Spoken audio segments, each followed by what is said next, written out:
Dans quelques minutes, on va s'intéresser au FCPF, le Fonds commun de placement familial. Vous ne savez pas ce que c'est, ne vous inquiétez pas, moi non plus.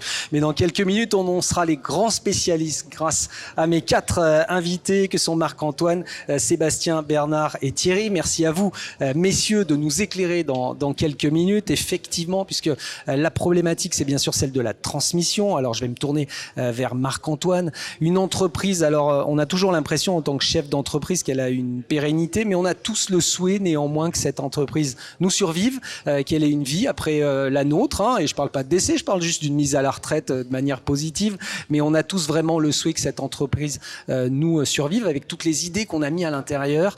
Ça passe aussi par des modes de transmission, par des mécanismes de transmission, Marc-Antoine. Alors, en effet, on peut attaquer par ce qui est la définition véritablement d'une entreprise.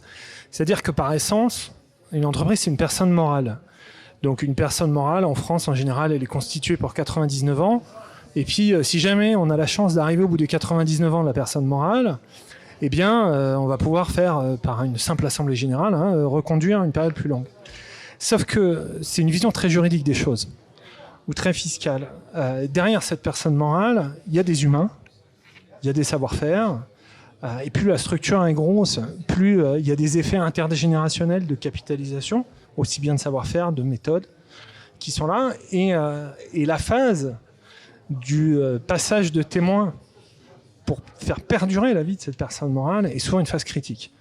Et une phase critique, si elle n'est pas anticipée, ou si elle est appréhendée que sous un angle strictement financier ou strictement patrimonial, risque de mener soit à faire prendre un risque inconsidéré à la personne morale, soit à la vendre, ou soit à la découper en petits morceaux et du coup, quelque part, arrêter son processus de croissance et repartir en arrière. Bon, alors j'ai bien compris qu'il fallait que j'anticipe, mais pour ça, il faut aussi que je sois dans un cadre et une structure. Qu'est-ce que vous proposez comme structure et comme mode de transmission ?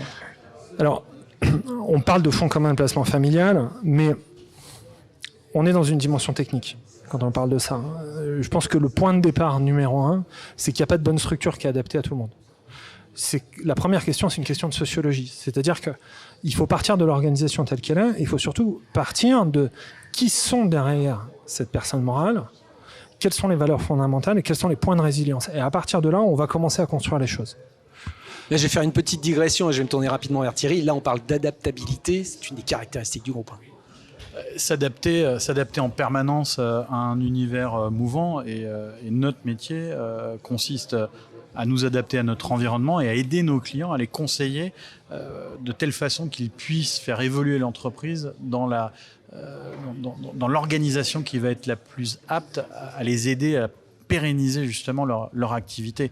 Et donc très clairement, à nous d'aider les clients déjà à prendre conscience parfois de certaines problématiques parce qu'on est happé dans le quotidien. Donc le client n'a pas toujours conscience qu'il y a un problème, il y a un écueil qui va arriver. Donc à nous de l'aider à conscientiser et puis derrière, l'aider à construire la solution parce qu'il n'y a pas une solution, comme le disait Marc-Antoine, qui va s'adapter à toutes les entreprises. Il faut construire la solution qui correspond à la sociologie du client, à la sociologie des associés quand il y en a plusieurs, de la famille, quand on parle d'une famille.